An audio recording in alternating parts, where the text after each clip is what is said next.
Hi, beautiful humans. I am back with another episode. So, today I want to talk about life and our mortality, right? So, there have been all these movies, cultural references, and so many aspects of, everybody around us declaring that, in order to love us or in order to prove their love to us, they say that I can die for you, isn't it? And we've heard that time and again, and it's kind of embedded in our heads now. It sounds noble, even romantic, you know. But what does it actually do for us in this life, right? The current life where we are in our emotions, in our bodies, what is it doing for us? Nothing, right? It sure is a promise. And if somebody really does die for us, I don't know how it is impacting you in the current life, right? In terms of transformation. So, what if we flipped that script? What if we said, I will live for you fully, joyfully, being present in the here and now? Right? What miracles would that bring? Because we are all, in some sort of a relationship, aren't we? Or various relationships, right? Mother, father, partner, children, friends, relatives, right? And we're all there with each other, right? As long as we are in our bodies. But are we actually present with each other, right? Are we actually listening to each other without judging? Are we being fully present with our children? Are we being fully present with ourselves? Forget about other people. Are we even there for our own selves? Right? Constantly, our attention is split between our phones, between the, various chores, between what's going to happen in the future, between what happened in the past, whatever is bothering you. And we're constantly on a roller coaster. We don't even sit and, you know, forget about meditating, but we don't even sit and be present with ourselves with just everything around us for 5 minutes because we are constantly focusing on something that we need to achieve, something bigger than the current scenario in our lives. Mostly, isn't it? Mostly, there's something important when it comes to work, when it comes to your business, when it comes to money, when it comes to health. And so we miss out on our talks with our partner. We forget about spending time with our pets. We forget about that walk in the park. We forget about the flowers. Do we even notice them, right? That's outside our house or even in our house, right? We ignore the bird sounds that actually soothe our nervous systems and make us feel more relaxed, but we don't even notice it because we are in a rush to work. Yeah. And then we are rushing. When we are 20, we are rushing. When we are 30, we are rushing towards another goal. We have to get a house, we have to get married. Then we are 40, we have to take care of the kids and we have to secure their future. And then we move on, and then, we need to secure more futures, right? And then we are old, and then we conk off one day, right? But did we even live our lives? Did we live for ourselves, for others? Did we enjoy living? So, this episode is actually close to my heart again because, I wanted to talk a little bit about death. So, it's a trigger warning here. But this is the reality, isn't it, folks? For all of us we all come to this life knowing, right, that one day we all have to go. And I've been quite accustomed to death in my family. So I lost my mother when I was 5. Though I don't remember much of her, it definitely did shape my life, didn't it? Because I mean, now having worked, in this field and working on healing and trauma work, I've realized that sometimes these terms can be a little heavy, but anyways, sometimes it helps us recognize the issue, right? And that's where I come from. And because the moment something comes to our awareness, it heals, isn't it? So I realized, all the kind of issues that I had because of that, and I worked on it, right? So it helped me become a better version of myself. And then I lost my dad when I was 25. It's been 12 years now. And that was another, turning point in my life, in my adulthood, to figure out, how life will be, what will be, how will I, be able to live, and what, figuring everything out. And then, my grandmother, I took care of her in the last few years of her life, and she passed away when I was 30. So that was another, turning point in my life. So I've seen death closely, right? And it has been kind of an uninvited guest at various stages of my life. And grief, right, that follows. And it has been a constant teacher for me, right? So here's the truth that I've come to see, that we all come to this life at different times and for different journeys. But the stark truth is that we all must leave, right? That's like the grand equalizer, right? One certain thing.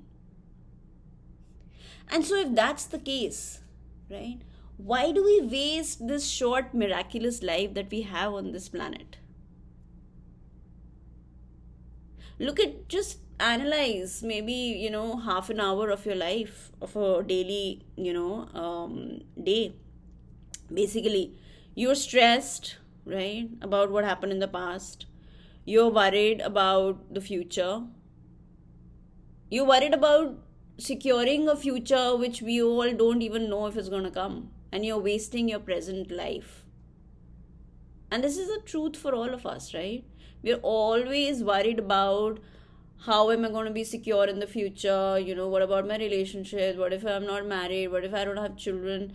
And this constant stress is eating us away when we could have found peace in this current moment. And the irony, folks, is that when we find peace in the current moment, only then and only then can we create a beautiful future that we are looking for. Because stress and worry will create more stress and worry in the future. Yeah. We're constantly envious. We're constantly in the fear of missing out, FOMO, right? And these are all just our things. I mean, just a few of those, right? There are so many other negative emotions that we are going through.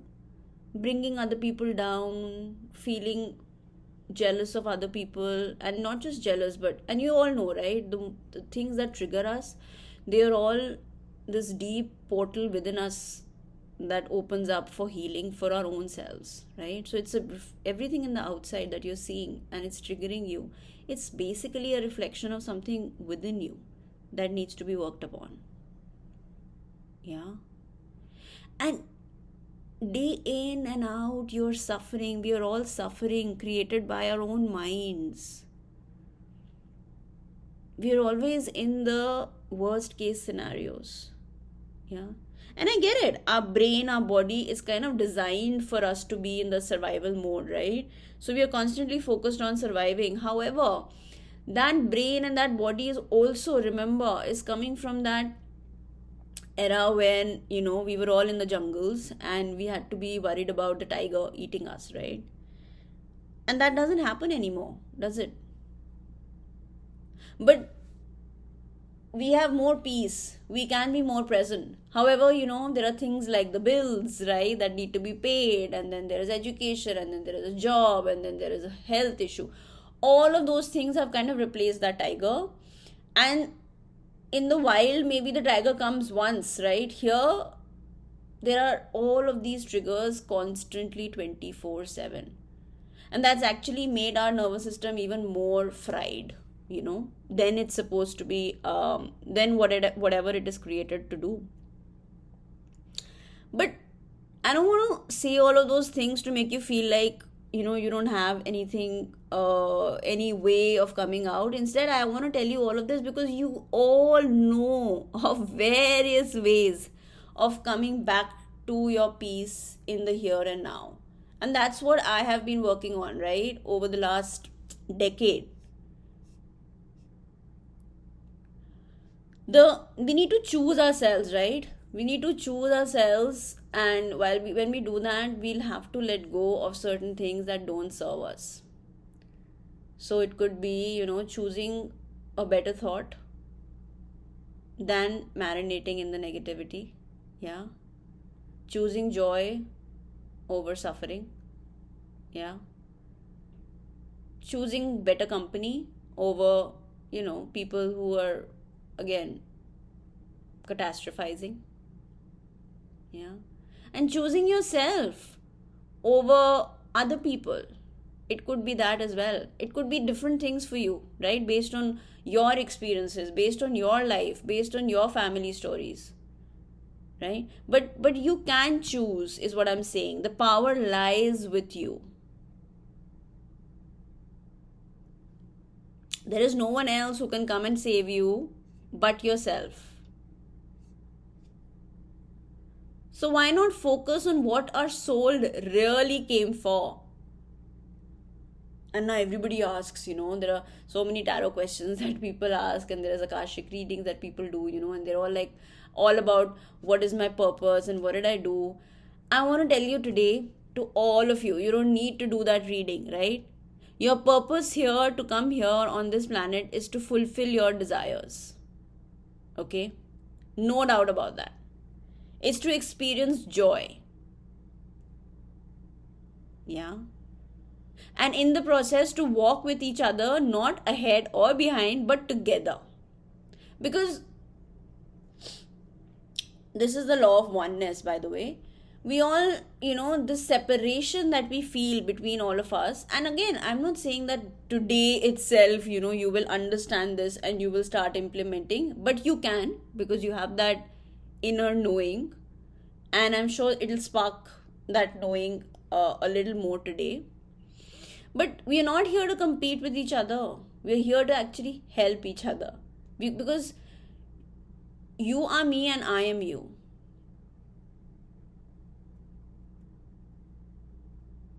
And if you talk about Aham Brahmasmi, so it's not like one person is the divine and the other person is not, right?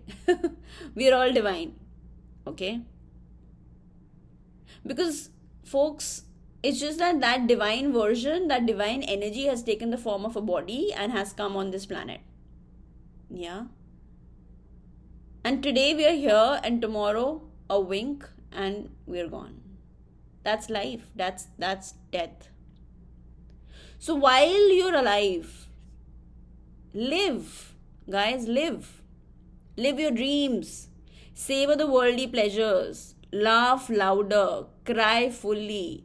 Love deeply. And when I say love deeply, please love yourselves. That is the first and foremost priority in your life.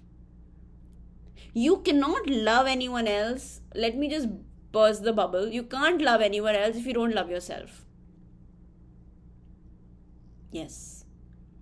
And if anything you want to work on, seriously, in order to heal yourself, in order to heal your life, your issues, anything that's going on in your life, today I would say start loving yourself deeply.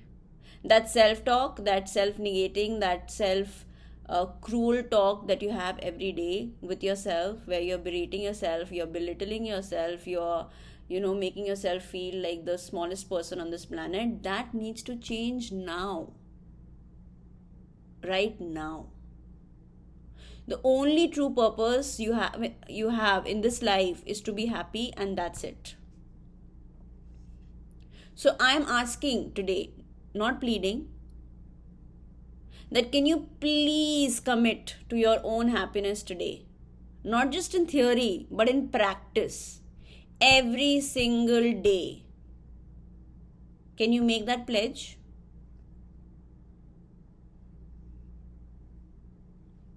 Now listen. I've actually seen death up so close. I've sat with grief. I've journeyed through my own healing. And still, some days I struggle to stay present.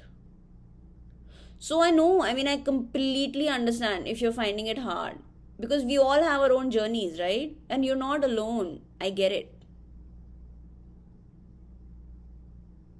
But I also want you to know that once you commit to yourself, to true living, you know what will happen? Life will open up for you. Life becomes beautiful. Life becomes yours. And one of the best things that I've started doing is inculcating gratitude in my life. Because we are such divine beings, folks. Every moment is magical if we look at it that way. And it's so funny, or it's miraculous as well as a tragedy, that the mind that we have, it's constantly looking for negative things. Because I told you, our mind, our body is actually wired just to protect us for survival, right? It doesn't care about prosperity, it doesn't care about thriving, right? And that's where your mind, there is also a part in your brain that can actually focus on bigger things, greater things.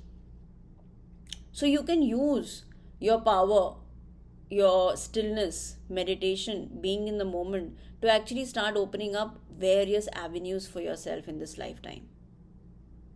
Okay? So practice gratitude. Make meditation a part of your life. And again, when I say meditation, please don't refute it as something like it doesn't matter. Do it consistently. You have to. So another thing is that you have to show up for yourself every day.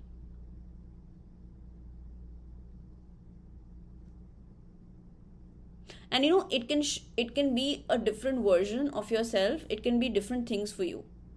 So somebody can show up for themselves, and commit to going to the gym. Somebody could do that with a book, reading a book. Somebody could do that with going for a walk. Take baby steps, because we are so used to chiding ourselves that when we talk about loving ourselves, it's a little alien, because we've been taught, or we've been conditioned to live for others. Yeah. And flipping the script and living for yourself has always been looked as selfish. But guys, if you are not selfish, then you cannot be of service to anyone either. So like they say in the plane, right? You have to put that thing on yourself before you can help others. It's the same. If your cup is empty, you cannot give water to other people. You can't satiate their thirst. You have to fill your cup, guys. You have to fill your cups every day with love, with understanding, with healing, with hope. And when you're able to do that, because you know what, we all always think that the solution is outside, but no, God helps those who help themselves, isn't it? And when you ask about help, I myself, I'm offering so many different avenues, and there are like a gazillion people out there, folks, who have all of these sessions. There are free yoga sessions, there are free meditation sessions, there are free Gita sessions, and there are so many things that I avail of myself. And I myself have, I have 3 coaches at this point, right? And I need to get coached, and I need to show up for myself. And I know that sometimes we need support, we need that guidance. And so seek that support, seek that guidance, prioritize yourself today, right? You don't have to do everything on your own. You can get help, get it. And focus on living. Yeah, you're here, you're alive, and you've been chosen to live. So can you truly live today, in this moment? Can you stop waiting and start thriving? So let's together, right, make that promise to ourselves today, right now. Yeah, that we breathe, we smile, we live, and we thrive. Every moment of our lives, we commit to happiness to ourselves. Wow, that's powerful. Do it with loads and loads of healing and love. Until next time, signing off. Anisha Dutt from Zaria Healings.